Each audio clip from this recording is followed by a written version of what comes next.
Hello बच्चों, जैसा आप लोगों से वादा किया था कि बहुत जल्दी ही क्लासेस स्टार्ट हो जाएंगे, तो क्लासेस आज से स्टार्ट हो रही हैं। आज क्लास 12 की क्लास है, नेक्स्ट टाइम 11 12 ऐसे ही क्लासेस आपको मिलती रहेंगी।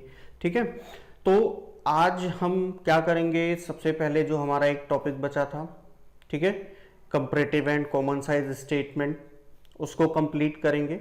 फिर नेक्स्ट क्लास में हम अकाउंटिंग रेशियोज को पढ़ेंगे। तो अभी आज क्लास 12 की अकाउंटेंसी की क्लास है, तो इसको चलिए हम स्टार्ट करते हैं। और आगे की क्लासेस जो नए बच्चे हैं वो आगे की क्लासेस की तैयारी करेंगे, बाकी वीडियोस हैं उनको देखें। अगर किसी को कोई स्पेशल टॉपिक पे कोई अलग से वीडियो चाहिए तो वो कमेंट बॉक्स में लिख देंगे, हम उनको अलग से प्रोवाइड कर देंगे वो वीडियो। ठीक है, तो चलिए स्टार्ट करते हैं कॉमन साइज स्टेटमेंट। तो जैसा कि आपने कंपैरेटिव स्टेटमेंट में पहले ही पढ़ा था कि कंपैरेटिव स्टेटमेंट में हम क्या करते हैं, कंपैरिजन करते हैं इंटर फर्म या इंट्रा फर्म, कंपैरिजन के लिए हम यूज करते हैं। ठीक है, तो कॉमन साइज स्टेटमेंट में फिर हम क्या करते हैं, तो कॉमन साइज देखिए स्टेटमेंट फाइनेंशियल स्टेटमेंट है क्या, is vertical analysis of financial statements. क्या है, vertical analysis of financial statement है। और इसमें क्या करते हैं हम, in which amounts of individual items of balance sheet और statement of profit and loss are written. मतलब जो इंडिविजुअल आइटम होते हैं, उन इंडिविजुअल आइटम को, जैसे अगर हमारा स्टेटमेंट ऑफ प्रॉफिट लॉस है तो उसमें हमारा revenue from operation, other income, total income, expenses, है ना, टोटल एक्सपेंसेस, फिर profit before tax, profit after tax, ये सारी चीजें होंगी। बैलेंस शीट है तो उसमें हमारा आपका इक्विटी एंड लायबिलिटीज पार्ट में share holder fund, non current liabilities में जितनी भी नॉन करेंट लायबिलिटीज दी हो, करंट लायबिलिटीज हैं, एसेट्स पार्ट में non current assets, current assets में जो भी दिया इंडिविजुअली उसमें लिखा होता है। फिर हम क्या करते हैं इसमें, these amounts are further converted into percentage to a common base। हम एक कॉमन बेस लेते हैं और उस कॉमन बेस पे जो है हम जो हमारे इंडिविजुअल आइटम्स हैं उनको हम परसेंटेज में कन्वर्ट करते हैं। ठीक है, फिर इसके बाद नेक्स्ट क्या है, कॉमन साइज स्टेटमेंट में be prepared for inter firm and intra firm comparison.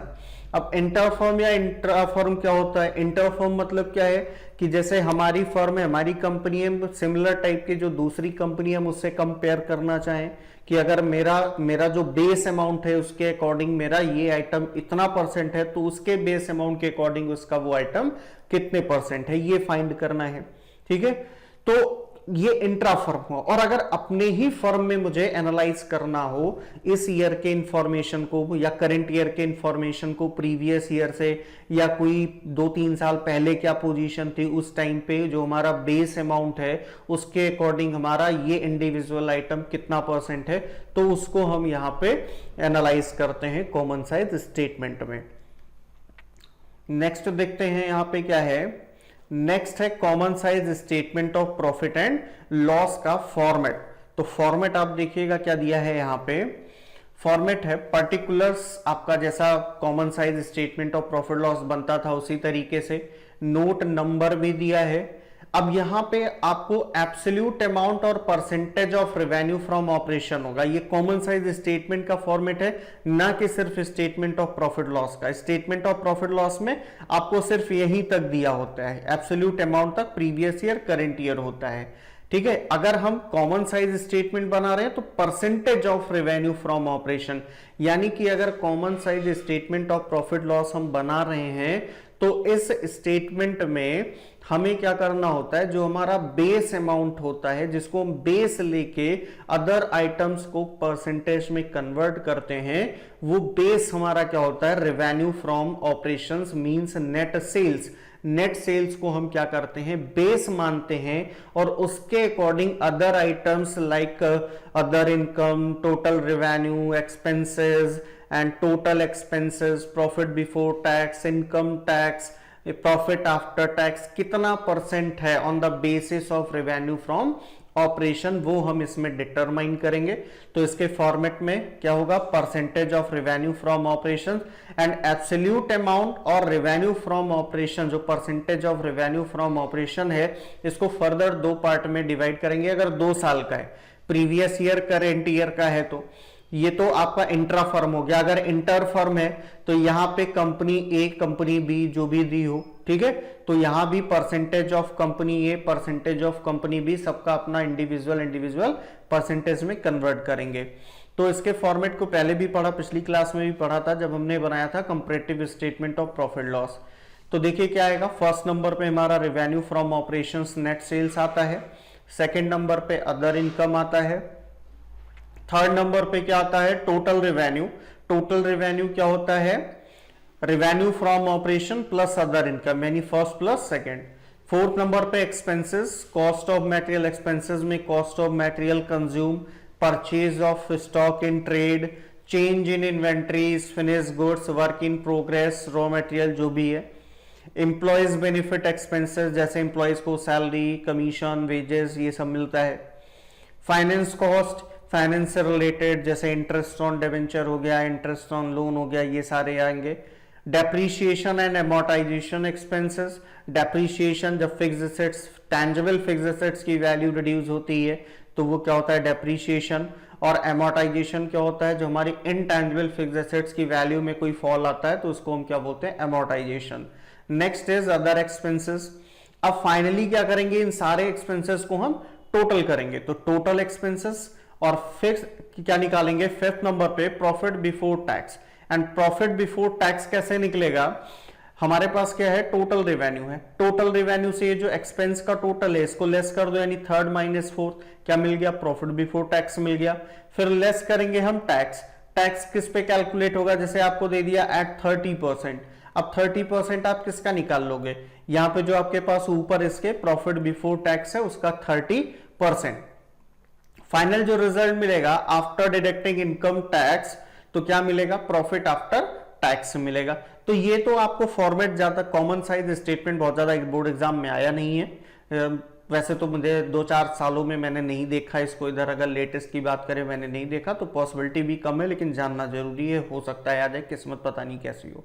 तो यहां पे प्रीवियस ईयर करंट ईयर है, पहले प्रीवियस ईयर उठाएंगे तो प्रीवियस ईयर को परसेंटेज में कन्वर्ट करेंगे और रेवेन्यू फ्रॉम ऑपरेशन में 100 लिखेंगे, क्योंकि बेस अमाउंट क्या होता है, 100 होता है, 100% के बराबर, तो उसको 100 लेंगे।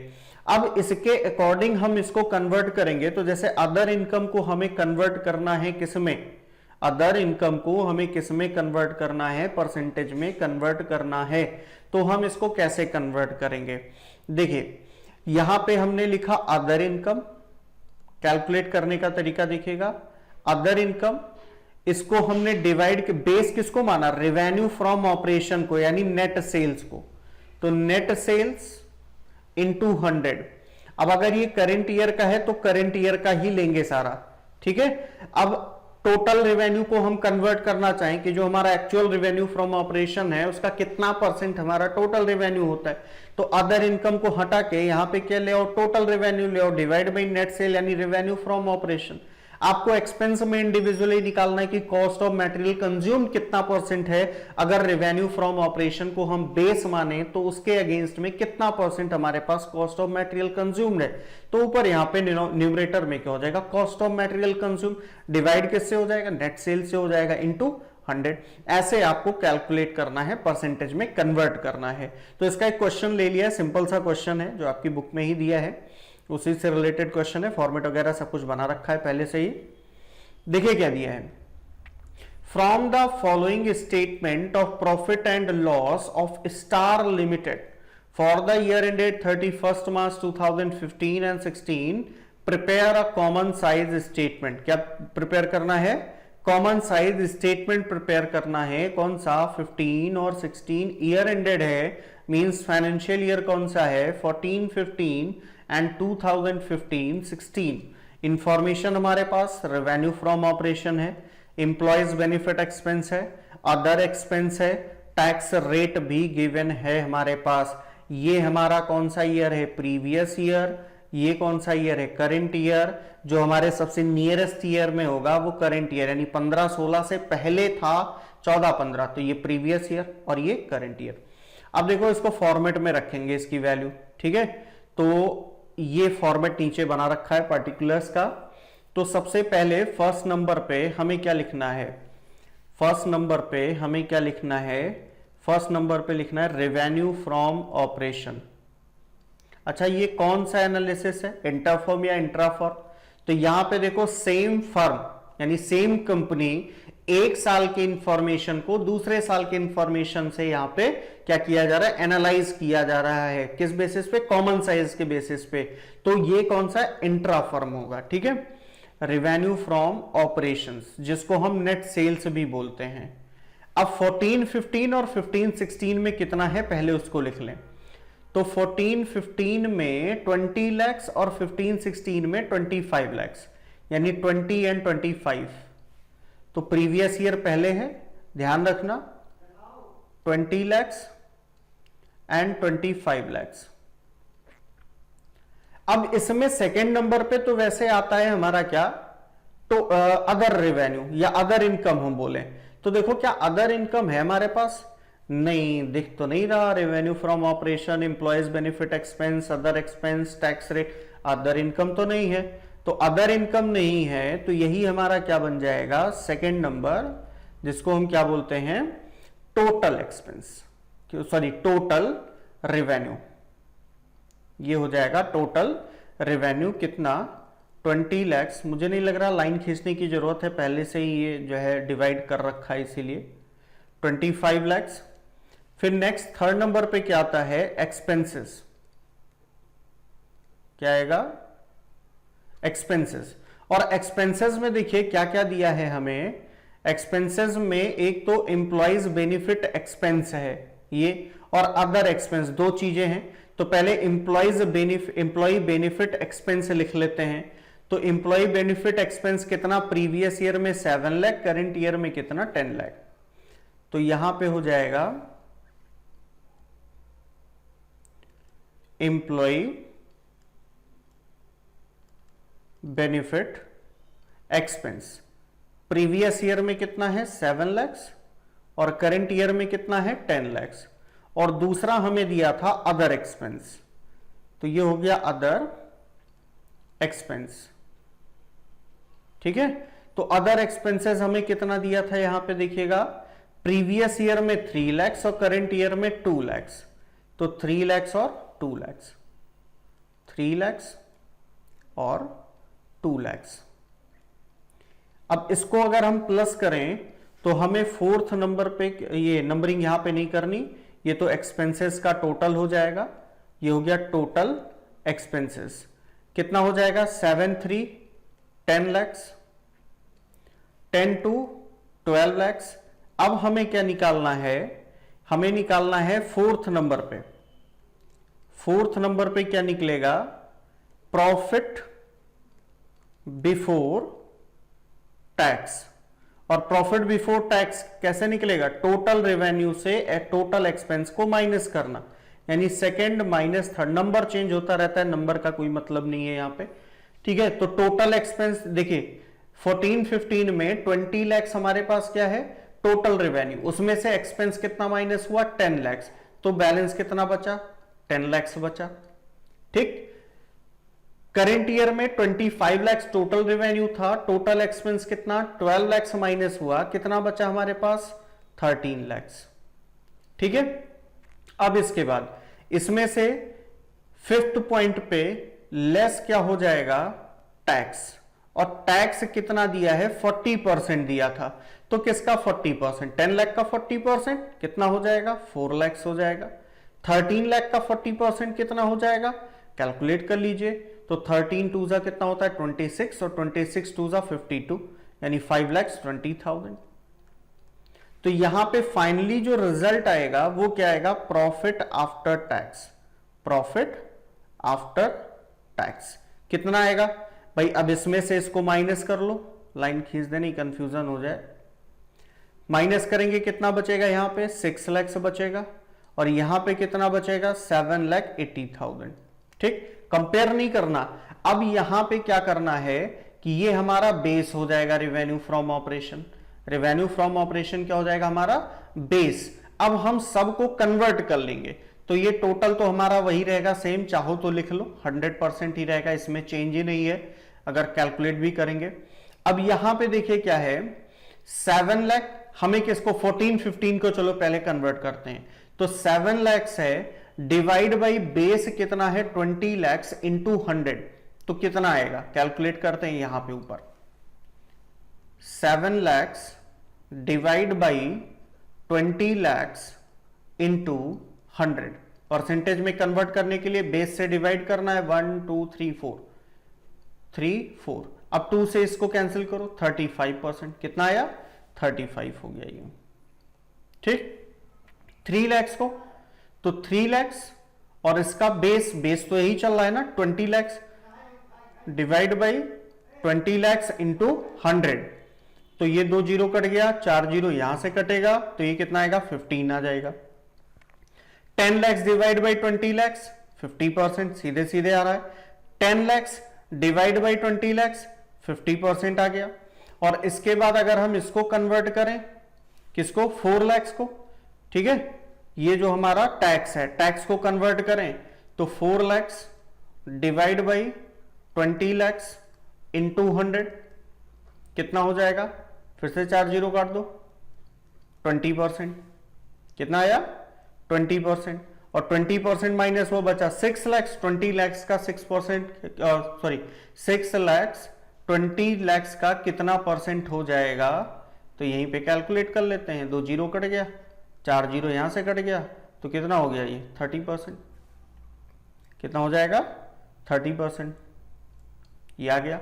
अब इसको भी करेंट ईयर को भी हम परसेंटेज में कन्वर्ट कर लें, तो करेंट ईयर को कन्वर्ट करने के लिए पहले 10 लैक्स को, तो पहले यहां पे क्या करें 10 लैक्स, और इसका करंट ईयर का क्या है बेस ईयर, ये 25 लैक्स है base amount, 25 lakhs into 100, 2 zero यहां से कटा, 3 जीरो यहां से कटा, और 25 4 जा 100 कितना आ गया 40%, ठीक है।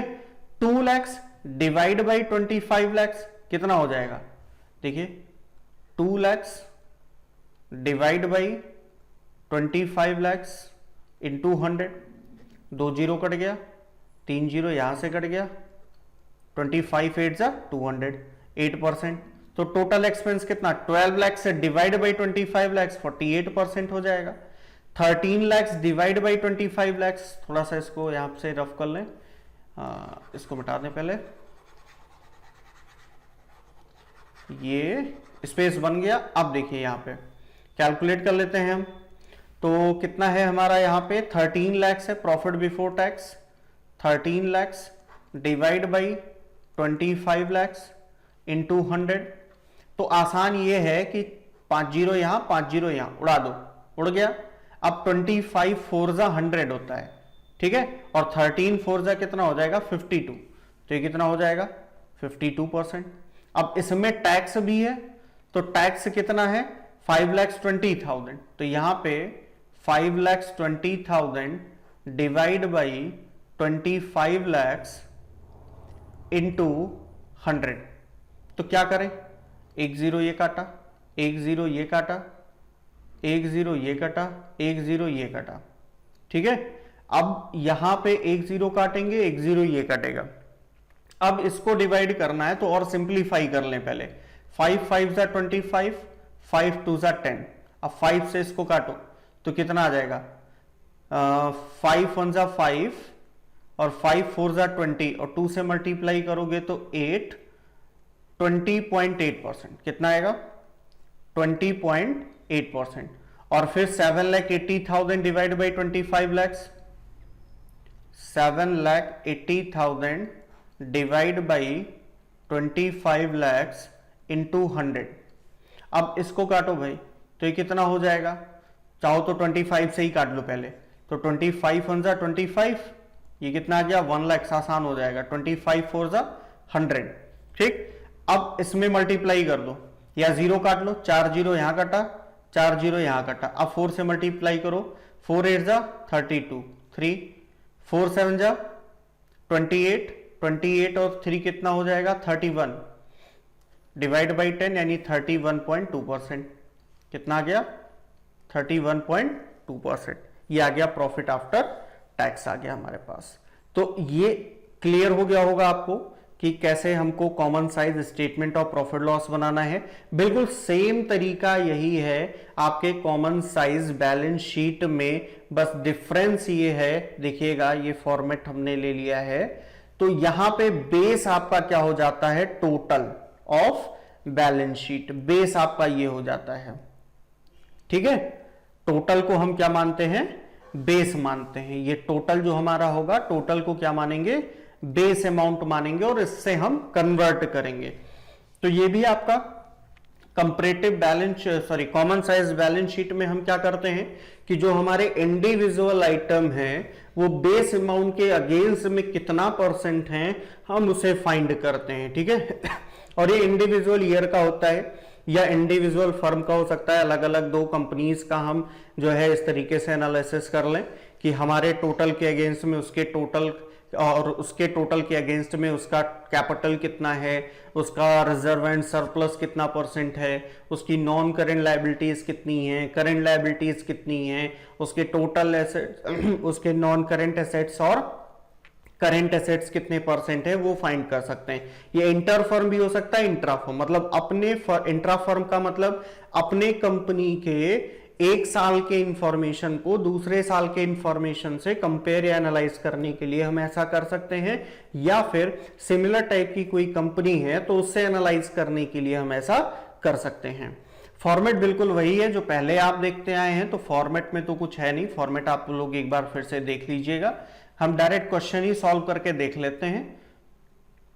तो ये क्वेश्चन मैंने ले लिया है, ठीक है, एक सन लिमिटेड है, दूसरा स्टार लिमिटेड, मतलब ये कौन सा इंटर फर्म है, तो इंटर फर्म एनालिसिस में भी इसका यूज होगा। अब जो इंफॉर्मेशन हमारे पास यहां है उसको हम चल के बैलेंस शीट में लिखते हैं। लिखा है prepare common size balance sheet and comment on the financial position of Sun Limited and Star Limited. The balance sheet of Sun Limited and Star Limited as at 31st March 2019 are. तो अब हम यहाँ पे लिख लेते हैं, पहले number पे इक्विटी एंड लायबिलिटीज पार्ट है, तो यहाँ पे फर्स्ट नंबर पे हम लिखेंगे इक्विटी एंड लायबिलिटीज। और इक्विटी एंड लायबिलिटीज में सबसे पहले दिया है हमें शेयर होल्डर्स फंड्स, और देखें शेयर होल्डर्स फंड्स में क्या क्या दिया है। शेयर होल्डर्स फंड में शेयर कैपिटल और रिजर्व्स एंड सरप्लस है, तो यहां पे शेयर कैपिटल और बी पॉइंट पे रिजर्व्स एंड सरप्लस। फिर इसके बाद देखिए क्या दिया है, इसका अमाउंट शेयर कैपिटल का सन लिमिटेड का 9 और स्टार लिमिटेड का 12 लाख। ठीक है, तो सन लिमिटेड का 9 लाख और स्टार लिमिटेड का 12 लाख दिया है। रिजर्व्स एंड सरप्लस कितना, 4 लाख और 3,50,000, 4 लाख और 3,50,000। इसके बाद क्या दिया है, करंट लायबिलिटीज में ट्रेड पेबल्स क्रेडिटर है 2 लाख और 2,50,000, तो सेकंड नंबर पे करंट लायबिलिटीज, करंट लायबिलिटीज में ट्रेड पेबल है 2 लाख और 2,50,000, 2,50,000। इसका टोटल कर लेंगे और इसका टोटल कितना हो जाएगा, 15 लाख और इसका हो जाएगा 12, 315, 116 टू 18 लाख। और यहां पे ध्यान रखना कॉमन साइज बैलेंस शीट में ये जो परसेंटेज ऑफ बैलेंस शीट निकालना है, तो बेस अमाउंट हमारा क्या होगा, टोटल होगा। टोटल को क्या मानेंगे, बेस अमाउंट, तो इसलिए इसको 100 और इसी से डिवाइड, बेस मतलब कि इस अमाउंट से डिवाइड करके 100 से मल्टीप्लाई करना है। सन लिमिटेड के लिए, स्टार लिमिटेड के लिए 18 लाख से हर इंडिविजुअल अमाउंट को डिवाइड करना आइटम को और 100 से मल्टीप्लाई करना है। ठीक है, अब आगे देखते हैं क्या है। सेकेंड, नॉन करंट एसेट्स में नॉन करंट एसेट्स है, तो सेकंड नंबर हमारे पास क्या है, सेकंड नंबर हमारे पास है एसेट्स, और एसेट्स में पहला हमारे पास क्या है, non current assets. Non current assets में फिक्स एसेट्स टेंजिबल 10 lakhs और 16 lakhs। तो यहां पे लिख लेते हैं फिक्स्ड एसेट्स टेंजिबल 10 lakhs और 16 lakhs। और देखिए फिर और क्या दिया है, करंट एसेट्स भी शायद हमें दिया, हाँ करंट एसेट्स है ट्रेड रिसीवेबल सेकंड नंबर पे, करंट एसेट्स है, करंट एसेट्स में हमें दिया है ट्रेड रिसीवेबल्स जिसको हम डेटर बोलेंगे, कितना दिया है 5 lakhs और 2 lakhs रुपीस। बस यही इतना इंफॉर्मेशन था हमारे पास। इसका भी हम लिख लेंगे टोटल, क्या लिखेंगे टोटल, ये हो जाएगा 15 lakhs और ये हो जाएगा 18 lakhs, और एसेट्स और लायबिलिटी दोनों बराबर होता है तो बेस यही अमाउंट है 100%। अब अगर हम परसेंटेज में कन्वर्ट करें तो पहले हम किसको लेके चलते हैं, चलिए सन लिमिटेड को। तो सन लिमिटेड का यहाँ पे कितना है 9 lakhs, तो 9 lakhs को क्या करेंगे हम, 9 lakhs को डिवाइड करेंगे किससे, बेस अमाउंट से। बेस अमाउंट सन लिमिटेड का क्या 15 lakhs, दोनों में देखो तो ये बेस अमाउंट है 15 lakhs से डिवाइड होगा, और 100 से क्या करना है परसेंटेज में कन्वर्ट करने के लिए मल्टीप्लाई, तो ये कितना हो जाएगा 60%। ठीक, अब 4 lakhs डिवाइड बाई 15 lakhs, तो 4 lakhs divide by 15 lakhs into 100, तो 2 0 कैंसिल हो गया, 3 0 कैंसिल हो गया, तो 15 2 30 और कितना बचेगा 10 बचेगा, 100 तो कितना जाएगा 15 6 90 0.666 आएगा, यानी 26 ये हो जाएगा। चाहे आप 27 लिख लो चाहे 26.67 लिख लो, बात एक ही है, ठीक है। हाँ, तो इसके बाद नेक्स्ट क्या है 2 lakhs है, डिवाइड बाई 15 lakhs इंटू 100, तो ये कितना हो जाएगा 2 0 यहां कैंसिल हुआ, 3 0 यहां कैंसिल हुआ, 15 1 जा 15 और यहां पे बचेगा 5, 15 3 जा 45 पॉइंट, फिर 5 बचेगा 13.33। आप इसको 13 ही रहने देते, इसको अगर 27 किया होता। अब इसके बाद यहां पे क्या है, ये दिया है हमको 10 lakhs, तो 10 lakhs divide by 15 lakhs into 100, तो ये होगा हमारा 66.67 या 66। 5 lakhs डिवाइड बाई 15 lakhs ये होगा 33.33%। ठीक है, ऐसे ही इसका निकालेंगे। तो ये स्टार लिमिटेड का, और स्टार लिमिटेड का बेस अमाउंट कितना है 18 lakhs, तो यहां पे देखिए 12 lakhs divide by 18 lakhs into 100, तो 0 यहां से 2 कैंसिल हुआ, 3 यहां से कैंसिल हुआ। अब ये कितने से कटेगा, 6 से कट जाएगा, 6 3 जा 18 और 6 2 जा 12, कितना जाएगा 3, तो ये कितना हो जाएगा 3 6 जा 18, 3 6 जा 18, 6 6 यानी 66.67%।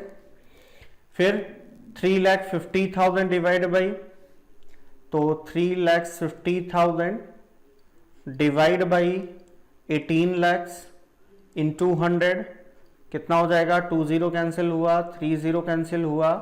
अब ये किससे कटेगा, किसी से नहीं, डायरेक्ट 18 से डिवाइड करना पड़ेगा, बच्चों वाला चलो काम करते हैं। 18 और 350 1 टाइम जाएगा 18, कितना बचेगा यहाँ पे 15 माइनस 8 7 17 आया, डिवाइड नहीं हुआ, 0 ले लेंगे यहाँ पे। अब 10 टाइम तो जाएगा नहीं, 9 टाइम तो जा ही सकता है, 9 8 जा 72, 7 9 1 जा 9 और 7 16 162, कितना बचा हमारे पास 8। अब डिवाइड नहीं होगा, पॉइंट लगाओ, 0 बढ़ाओ, 4 टाइम जाएगा कम से कम, ठीक है।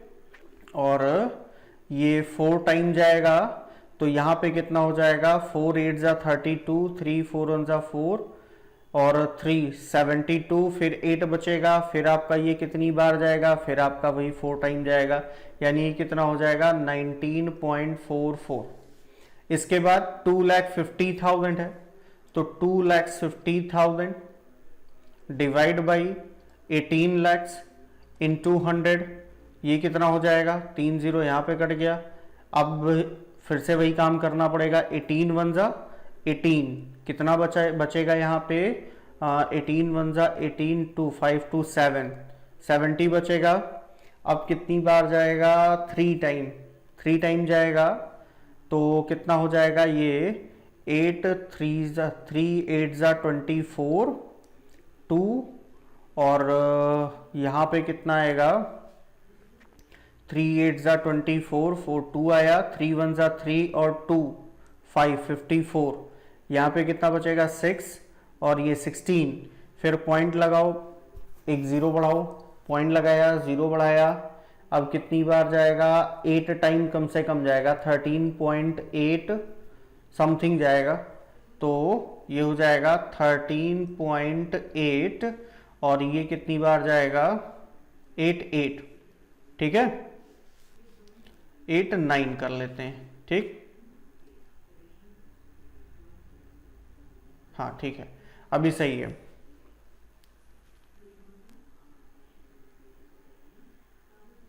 इसके बाद 16 lakhs डिवाइड बाई 18 lakhs, इसको भी सॉल्व कर लेते हैं। 16 lakhs divide by 18 lakhs into 100, 2 0 यहाँ कटा, 3 0 यहाँ कट गया, और 18 से काटो कितना, पहले 6 से काट लेते हैं, 6 3 जा 18, नहीं 6 से नहीं कटेगा, 2 से काटते हैं, 2 9 जा 18 और 2 8 जा 16। अब 9 से इसको काटो, कितना जाएगा, 9 8 जा 72, 9 8 जा 72, 8 8 आता जाएगा, 8 8 88.88, 88.88 आएगा, ठीक। इसके बाद 2 lakhs divide by 18 lakhs into 100, इसको भी कन्वर्ट कर लो परसेंटेज में, 3 0 कैंसिल हो गया, तो 2 9 जा 18, 2 1 जा 2, 9 से इसको काटो, 9 1 जा 9, 9 1 जा 9, वही आएगा 9 1 जा 9, ठीक है। 8 8 8 आएगा, तो इसको 8 9 कर लेते हैं, एक पॉइंट बढ़ा लेते हैं ना, 11.11, तो ये कितना जाएगा, सही है। तो ये हमारा क्या हो गया, common size statement of profit loss और कॉमन साइज बैलेंस शीट। तो इस तरीके से ये हमारा स्टेटमेंट प्रिपेयर होगा, और इसी के साथ ये हमारा कॉमन साइज स्टेटमेंट यानी कि comparative and common size statement का चैप्टर हमारा फिनिश हुआ। नेक्स्ट चैप्टर जो हम पढ़ेंगे अगली क्लास में वो हमारा होगा अकाउंटिंग रेशियोज, और अकाउंटिंग रेशियोज से भी क्वेश्चन फिक्स हैं, बोर्ड एग्जाम में आते ही आते हैं। तो चलिए नेक्स्ट क्लास में मिलते हैं, थैंक यू।